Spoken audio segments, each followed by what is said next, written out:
Tahun 2023 datang menjelma. Hiruk-pikuk politik di jagat Nusantara diyakini bakal menghiasi ruang-ruang media yang berseliweran sepanjang waktu terkait perhelatan perebutan kekuasaan, khususnya kekuasaan yang menuju istana. Atau dalam bahasa undang-undang disebut pemilihan presiden yang jatuhnya pada 2024. Jalan menuju istana di masa sekarang tidaklah mudah. Siapapun yang berkeinginan untuk menuju ke istana harus bisa melalui jalan berliku yang sengaja dibuat untuk itu. Jalan berliku yang harus dilalui adalah aturan yang mengikat bahwa untuk menuju ke istana salah satunya harus melalui partai politik. Partai politiklah yang berhak mencalonkan agar seseorang bisa maju menuju istana. Inilah bentuk demokrasinya.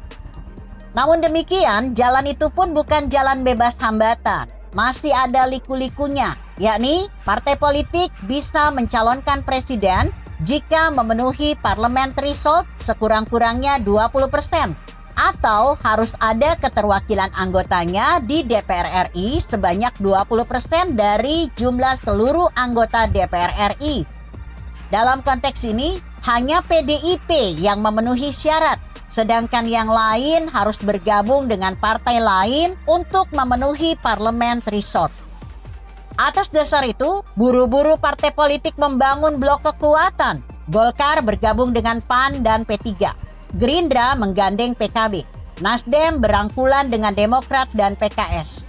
Permasalahan muncul setelah adanya blok-blok kekuatan. Jalan menuju istana ternyata bukan hanya berliku, tapi juga terjal terkait dengan siapa yang bakal dicalonkan. Lantaran semua parpol punya kepentingan di situ. Bukan hanya soal capres, tetapi juga siapa yang bakal disandingkan sebagai cawapres. Tokoh yang punya elektabilitas tinggi sebagai calon presiden versi lembaga survei mengerucut pada 3 figur teratas, yakni Ganjar Pranowo, Anies Baswedan, dan Prabowo Subianto. Dari ketiga tokoh tersebut, 2 diantaranya sudah diputuskan parpol, yakni Anies Baswedan diusung Nasdem dan Prabowo Subianto dari Gerindra. Sedangkan Ganjar Pranowo, meski sebagai orang parpol, nampaknya jalannya juga masih terjal. Lantaran induk semangnya, PDIP, belum memberikan sinyal positif.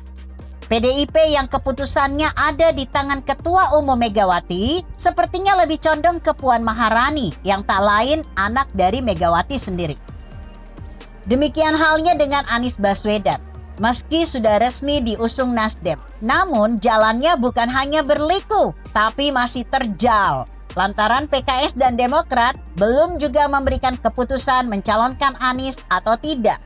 Jika satu partai saja dalam koalisi ini tidak mendukung Anies, maka bubar sudah jalannya. Begitu pula dengan Prabowo Subianto, hingga kini masih dililit permasalahan dengan PKB. Andai saja Muhaimin Iskandar, Ketua Umum PKB, tidak digandeng sebagai calon wakil presiden, maka kemungkinan besar PKB akan mencabut dukungan dan keluar dari koalisi.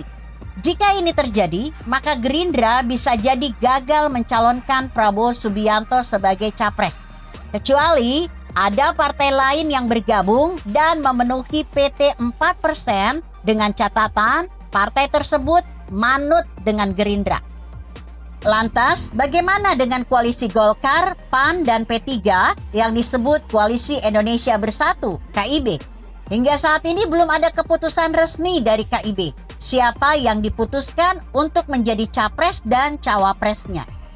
Kalaupun di KIB ada Erlangga Hartarto, Ketua Umum Golkar, yang digadang-gadang melalui berbagai kegiatan resmi Golkar di daerah dan masuk dalam kabinet. Akan tetapi, hasil survei elektabilitasnya kurang memuaskan, alias masih di papan bawah. Bisa jadi mereka masih gamang untuk segera mengambil sikap. Jalan masih berliku. Begitu kira-kira. Artikel ini ditulis Kang Nasir yang disadur dari Kompasiana.com dengan judul Jalan Berliku Menuju Istana. Bagaimana menurut Anda? Jika Anda berpendapat lain, tuliskan komentar Anda di bawah ini.